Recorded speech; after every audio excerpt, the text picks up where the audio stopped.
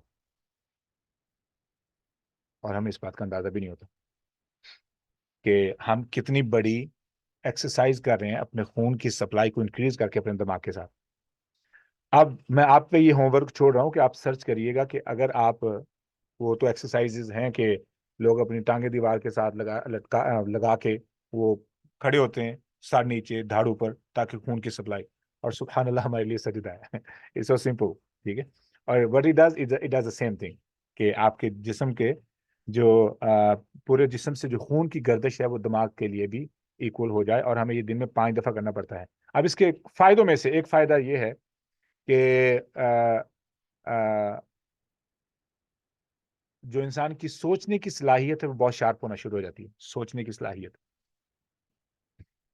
اب جو مٹی پہ سجدہ کرنا ہے اس کے کیا فائدے ہیں وہ ایک الگ بحث ہے, ٹھیک ہے.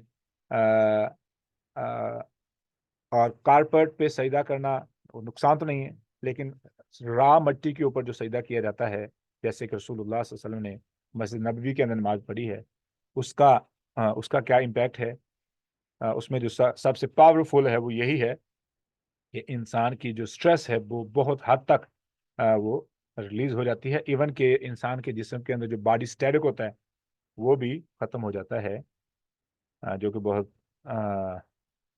جو کہ فائدہ مند نہیں ہے کہ انسان کے اندر جسم میں جو باڈی سٹیٹک ہے اگر اس کو بندہ ریلیز نہ کرے تو وہ لگتا ہے نا کہ ابھی بعض دفعہ کسی لوہے کی چیز کو ہاتھ لگائیں تو خود ہی کو جھٹکا لگتا ہے, تو وہ پھر وہ جھٹکا لگتا ہے.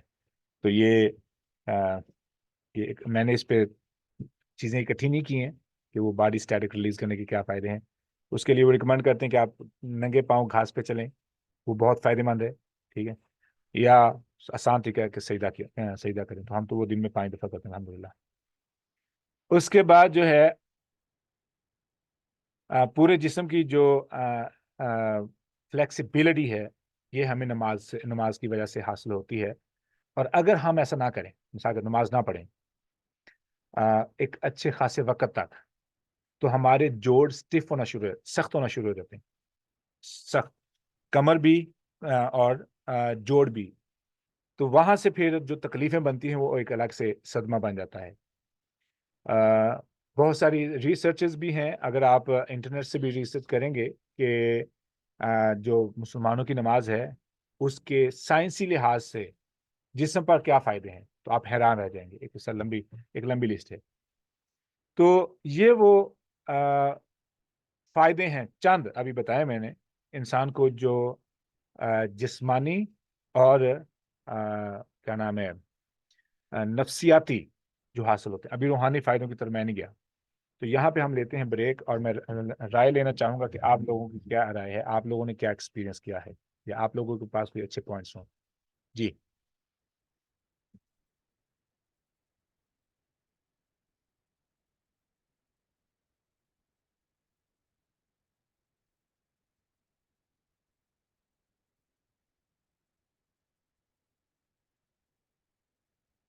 کوئی سوال؟ چیز یہ بتائیے کہ مسجد میں اللہ تعالیٰ نے کہا ہے کہ اپنے کو زینت کر کے اور مسجد میں جاؤ, صاف ستھرے اچھے کپڑے پہن کے اور خوشبو لگا کے جاؤ, یہ سب کہا ہے.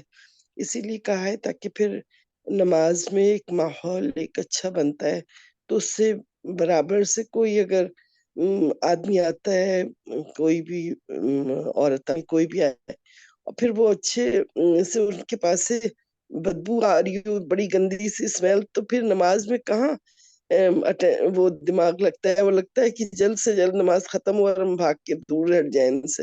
تو یہ چیز تو ہوتی ہے, کہاں پھر دماغ لگا ہوتا ہے صرف اللہ کی طرف. جہاں تک معاملہ ہے نا, میرا جو پرسنل ایکسپیرینس ہے مسجد میں جا کے لوگوں کے ساتھ نماز پڑھنے کا, بو کا تو مسئلہ پیش نہیں آیا, لیکن بہت زیادہ ایکسیسو خوشبو کا مسئلہ پیش ضرور آتا ہے, ٹھیک ہے. جی ایکسیسو خوشبو بھی بوئی کی طرح ہو جاتی ہے. ہاں لیکن اس میں 2 چیزیں ہیں. اگر تو میں نماز پڑھنے کے لیے گیا ہوں, نماز پڑھنے کے لیے گیا, ٹھیک ہے, تو مجھے ان چیزوں سے غرض نہیں ہونی چاہیے. کیا میں مڈ میں نماز پڑھ رہا ہوں, گارے کے اندر نماز پڑھ رہا ہوں؟ نہیں. رسول اللہ صلی اللہ علیہ وسلم گارے کے اندر لیکن نماز پڑھ آپ برداشت رہے, نہیں مٹی کر پاتے نا. نہیں وہ ٹھیک ہے, نہیں ہونا چاہیے, لیکن وہ برداشت نہیں ہوتی ہے نا. وہ کبھی نہ بہت زیادہ خوشبو برداشت ہوتی ہے اور نہ بدبو. تو وہ ایک دم آدمی کیا کرے اس ایسے حالات میں, اپنے دماغ کو کیسے سکون. اس میں اتنا زیادہ یہ پریشانی والی بات نہیں ہوتی. اگر کوئی ایسا شخص جس کے ساتھ آپ نماز پڑھ رہے ہیں, مثال کے طور پر آپ نماز پڑھ رہے ہیں, آپ کے ساتھ کوئی آ کے کھڑا ہو گیا ہے جس نے بہت زیادہ خوشبو لگائی ہے یا بہت زیادہ اس سے بو ہوتا نہیں ہے ایسے, ٹھیک ہے. جو نمازی ہوگا وہ اپنے آپ کو صاف رکھتا ہے. یہ ایک عام پریکٹس ہے الحمدللہ.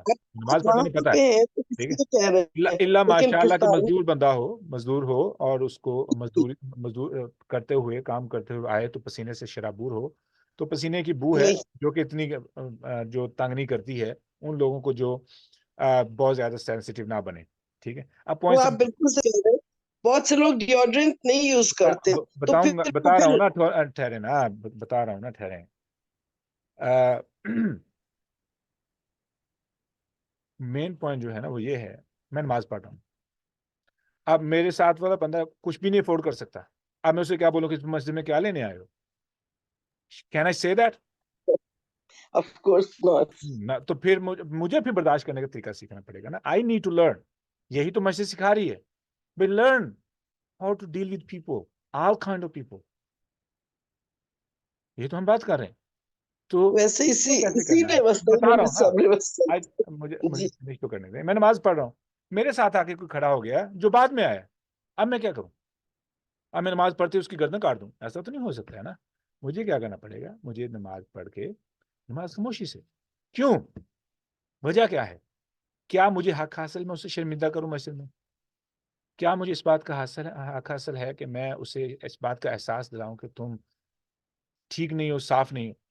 میں بہتر طریقہ کار کیا ہے اس کا؟ بہتر طریقہ کار کیا ہے اس کا؟ طریقہ کار کیا ہوگا کہ میں امام صاحب کے پاس جاؤں گا, ٹھیک ہے.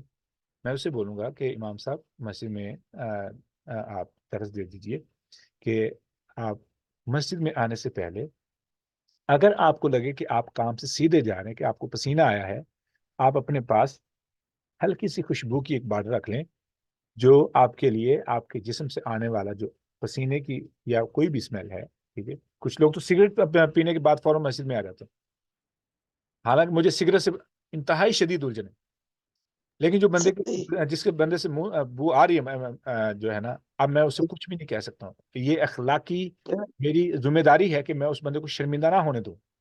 وہ اس کے رب کا معاملہ ہے. میں کون ہوتا ہوں درمیان میں آ کے اسے ایسی بات کر کے اپنے رب کے ساتھ تعلق کو خراب کروں کہ وہ میرے رویے کی وجہ سے مسجد میں آنا بند کر دے, میرے رویے کی وجہ سے.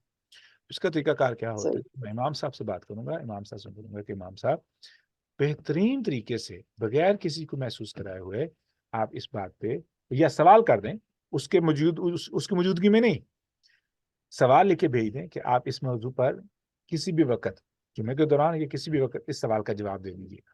ویسے اور جو بندہ سمجھدار ہوتا ہے وہ سمجھ جاتے ہیں, ٹھیک ہے. صحیح ہے, جو بالکل بندہ صحیح. نہیں سمجھدار تو ہم کسی بھی رویے سے اس بندے کو مسجد سے رکنے کا سبب نہیں بنیں گے, کسی بھی انداز سے. We do not want to be the one کہ ہم ان کو مسجد سے وَمَنْ أَظْلَمُ مِمَّنْ مَنَعَ مَسَاجِدَ اللَّهِ أَنْ يُذْكَرَ فِيهَا اسْمُهُ وَسَعَىٰ فِي خَرَابِهَا. اور خرابی سے مراد کیا ہے؟ لوگ مسجد میں نہ آئیں. مجھے اپنی برداشت اتنی کر لیں. مجھے یاد ہے I was in پاکستان, وہ ہماری مسجد کا واقعہ ہے. وہ بزرگ تھے, آپ سنیے گا, لا علمی بھی دیکھیے. بزرگ تھے, وہ انتہائی زیادہ خوشبو لگاتے تھے, اور کمال کی ان کا فلیور چوائس بھی بہت اچھی تھی. اور میری فیلڈ ہے تھوڑی سی, مجھے ایکسپیرینس ہے ان چیزوں میں, تو میں جانتا تھا کہ ان کا فلیور کیا ہے. اچھا, اب وہ مسجد میں نماز پڑھنے کے لیے آتے, ایک شخص نے آنا شروع کیا تو اس نے نا بڑے سخت رویے سے, اگر وہ مسجد میں آئے ہیں تو اگر تو ان کے ساتھ بیٹھے تو اس نے اٹھ کے جا کے دوسری طرف بیٹھ جانا. How mean is it? How rude is it? اور یہ بار بار اس نے ایسا کیا. اس بندے نے خوشبو لگانی بند کر دی. میں مسجد میں گیا تو میرے عود کی خوشبو لگی تھی. عود مجھے چھوٹے بھائی نے مجھے لا کے دی, تو میں نے عود لگائی. اس نے مجھے گلے ملا تو کہنے لگا, عمر آپ کے پاس عود ہے, آپ نے عود لگائی؟ میں نے کہا ہاں میرے پاس عود ہے. تو میں نے نا اس کو نکال کے دی نا. تو اب وہ جو بندہ وہ بھی مسجد میں بیٹھا تھا. تو جیسے ہی میں نے بارل کھولی نا تو اس نے ایسے کر لیا.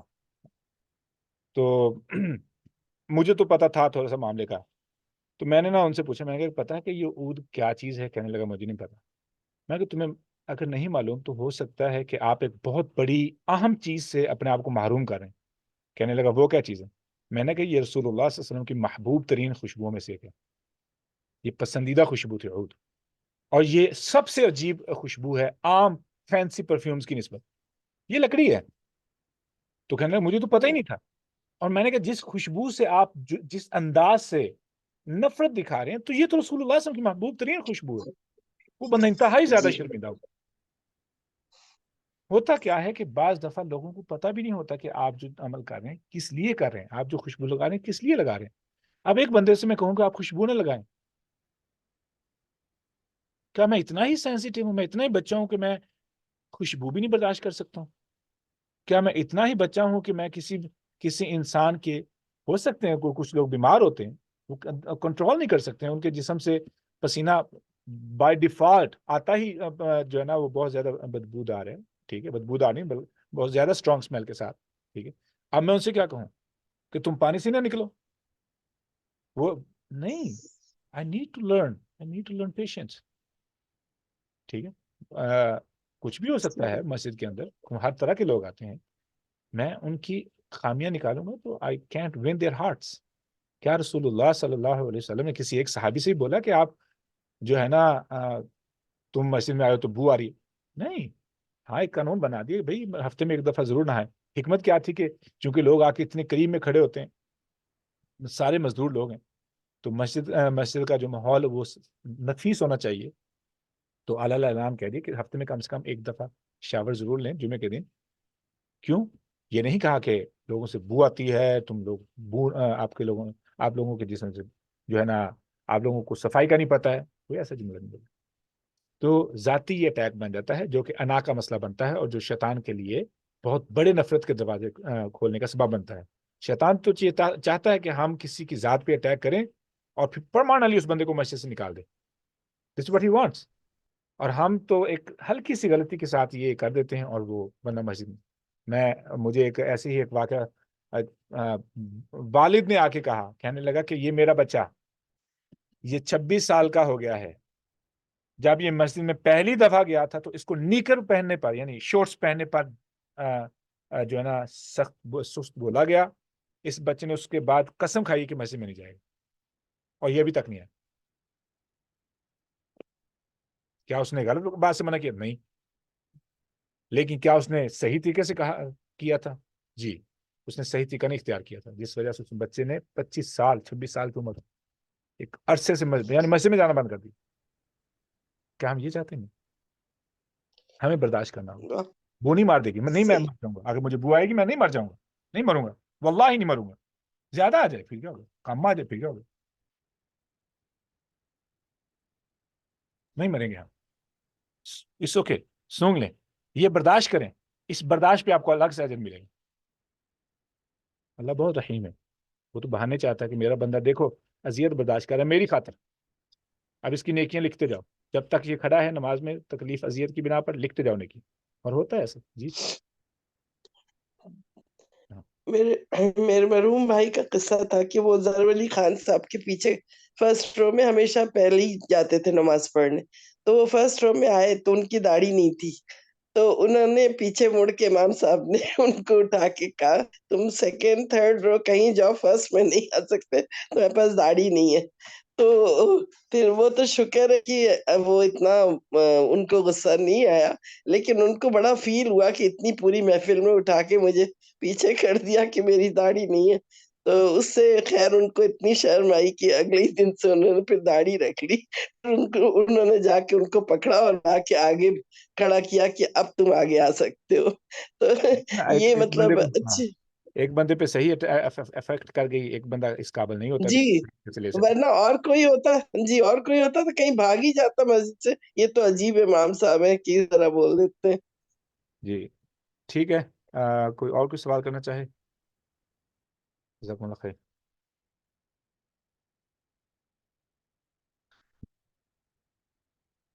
تو یہاں پہ ہم لیتے ہیں بریک انشاءاللہ. اللہ رب العزت سے دعا ہے کہ جو سنا ہے صحیح بات پر عمل کی توفیق عطا فرمائے، غلط بات کے شر سے مجھے بھی اور آپ لوگوں کو بھی محفوظ فرمائے.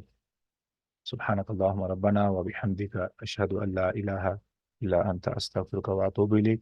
السلام علیکم ورحمۃ اللہ وبرکاتہ.